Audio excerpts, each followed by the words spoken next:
Hi guys, this is Alea Jan and welcome back to my YouTube channel. So for today's video, mga rason kung bakit na-terminate ang mga domestic helper dito sa Hong Kong. Unang-una is yung pagiging tamad. So ayaw ng mga amo dito na always ka pang utusan, yung parang disusi ka ba? Kailangan mo pang utusan. Lalo yung mga first timer na hindi marunong makiramdam na kapag dapat nagtatrabaho ka as katulong, kailangan alam mo na yung mga gagawin mo, hindi pwedeng utusan ka. Halimbawa, tapos ka nang maghugas ng plato, ang gagawin mo is uupo ka dyan. Pagkatas mo maghugas, iniisip mo tapos ka na.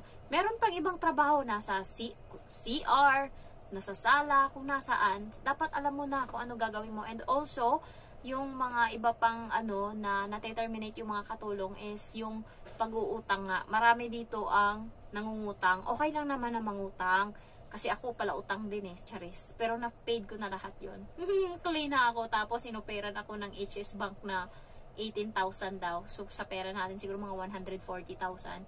Hindi niya alam na renew ako. So kapag renew, alam niyo mas malaki yung offer. So 20,000 offer ng HS sa akin. Natawa na lang ako. Samantalang sa Prime yung offer sa akin is 60 Hong Kong dollar, 60,000. So sabi ko pag-iisipan ko din. So, nasa focus ako ngayon sa goal ko kasi wala na akong utang. And, yun yung mga dahilan kung bakit na-terminate sila. Kasi nga, nade-delayed sila ng bayad. Okay lang mangutang sa okay. Ang problema doon is kapag ma-delayed ka ng bayad. Hindi pwedeng ma-delayed ka ng bayad kasi nga, may tendency na magpadala yan agad. 1 week ka palang delayed ng bayad, magpapadala agad sila ng sulat doon sa address ng amo mo. Kaya malalaman talaga ng amo mo na may utang ka. Kaya pwede kang ma-terminate. Kaya ang gawin nyo, wag na kayong magpalit ng bayad. Kung sa magpalit, dapat bago pa yung due date, nagbabayad na ako. Ako due date ko 15 pa, every 15. Pero kada sahod ko, bayad agad. Hindi pwedeng pagkatanggap ko talaga ng pera, bayad agad yan. Hindi pwedeng itabi ko muna yung pera. Kasi merong mga ibang scenario na nananakawan, na alam niyo yun, na sila. Lalo pagka sa central ka pumunta. Lalo kapag sa central ka magpunta, pwede kang madukutan dyan. Maraming manduruko sa central, sa Tsim Sha Tsui, tsaka dito sa Sham Shui Po.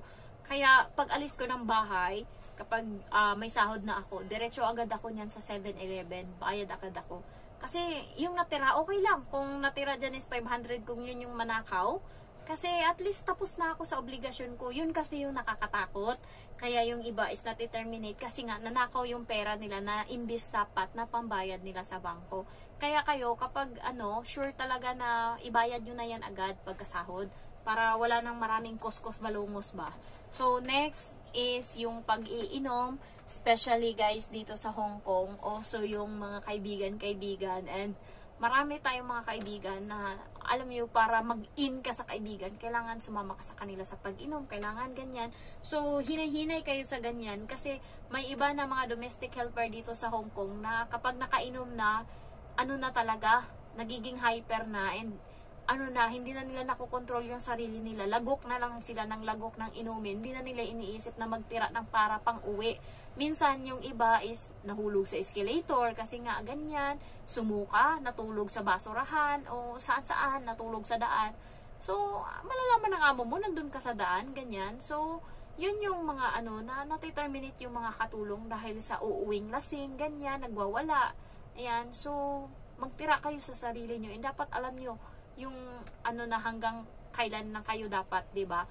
And also may mga curfew kayo guys. Kailangan on time kayo umuwi. Pag sinabing dapat before 7 or 8 uwi na kayo, dapat uwi na kayo para pag nagpaalam kayo sa amo niyo sa susunod na kung pwedeng late ka maumuwi kasi pupunta ka ng Disneyland, pupunta ka ng ganto, may fireworks kang papanoorin, mapapayagan ka kasi nga hindi ka parating late umuwi. Or katulad ako, hindi ako nalilate ng umuwi. Basta magsabi lang ako sa amo ko kapag sabihin ko na, pwede ba akong late na umuwi ngayon kasi nga punta kaming Disney, or pwede bang late ako umuwi ngayon kasi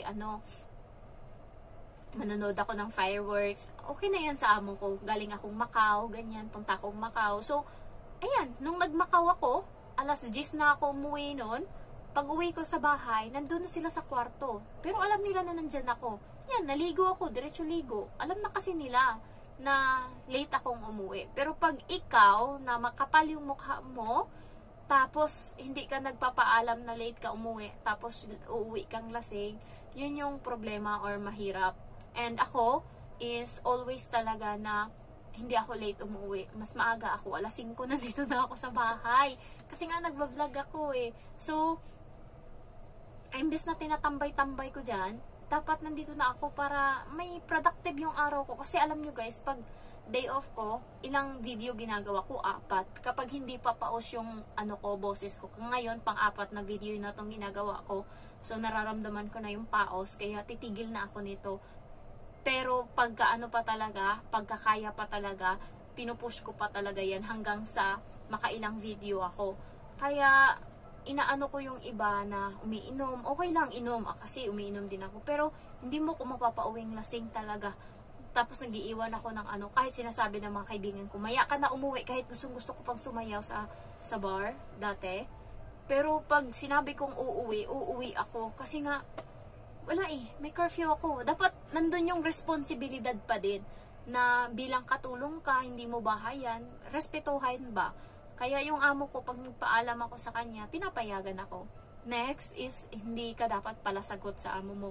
Kung tama naman siya, tumahimik ka na lang, huwag yung mag-reason out ka pa ba? Kasi nga, ako, pag mali ko, alam ng amo ko, nagsusorry ako. Pero pag hindi ko mali, sumasagot talaga ako, sabi niya, akala ko pasta yung pagkain ng bata nung Martes. Sabi ko, hindi. Sinabi mo, di ba, kanin yung ipapaluto sa akin. Tapos parang magre-reason out pa siya. Tapos sabi ko, kanin yung nilagay mo. Sabi ko gano'n. Di nalahimik na siya. Pero kung anuhin mo pa, kapag kasalanan mo, mag-sorry ka. Pero pag di mo kasalanan, dapat alam mo din kung paano ka sasagot. So dito, pakingganan kami sa bahay. Kasi hindi naman pwedeng tama sila parati. Tapos biglang totoo naman talaga. So, yun. Next is, maliban dyan, utang, and siguro dun tayo sa pagnanakaw. Lalo, mayroon na namang domestic helper na kinuha niya yung alahas ng amo niya, sinanla niya, so mga nasa 100,000 ata yung sa pera natin yung nakuha niya. So, grabe. Mga Pinay, may sahod naman tayo dito sa Hong Kong. Hindi na natin magnakaw. Kasi kasalanan nila, kasalanan nating lahat. Kaya yung mga amo dito sa Hong Kong, nakakala magnanakaw tayong lahat. Kasi nga, nandun yung iba na ang kakati ng kamay. Ano ba ginagawa nyo? Ako guys, awa ng Diyos, ni piso wala pa ako ninakaw dito sa amo ko. Kahit na maraming mga pera ditong nagkalat. Kahit na, yun nga, 2 years na yung pera dyan sa may papel ng dating katulong dito na 3 years ago na. Meron pa siyang, nagsumahan sila ng last day ng babae. So, meron pang nasa 300 plus ata na natira doon sa papel. Ano na yun, guys? 2 years na tong bata nung dumayas yun eh. Ngayon, magsi-7 na. 5 years na yung papel na yun doon na may pera. Pero minsan, hindi ko inisip na kuhanin yun o kaya ganyan. Kasi nga, nandun yung sahod natin. So, mabansagan kang magnanakaw. So, kahit wala na talaga akong pera, nangihiram na lang ako sa Pilipinas kung wala talaga, para lang hindi ako hindi ako ganyan na magnakaw. So, kasi nadadamay lahat. Pag nagnakaw kayo, isipin nyo, damay lahat. Kaya yung mga amo dito sa Hong Kong, tayo na magnanakaw talaga. Nakakainis yan. Next is,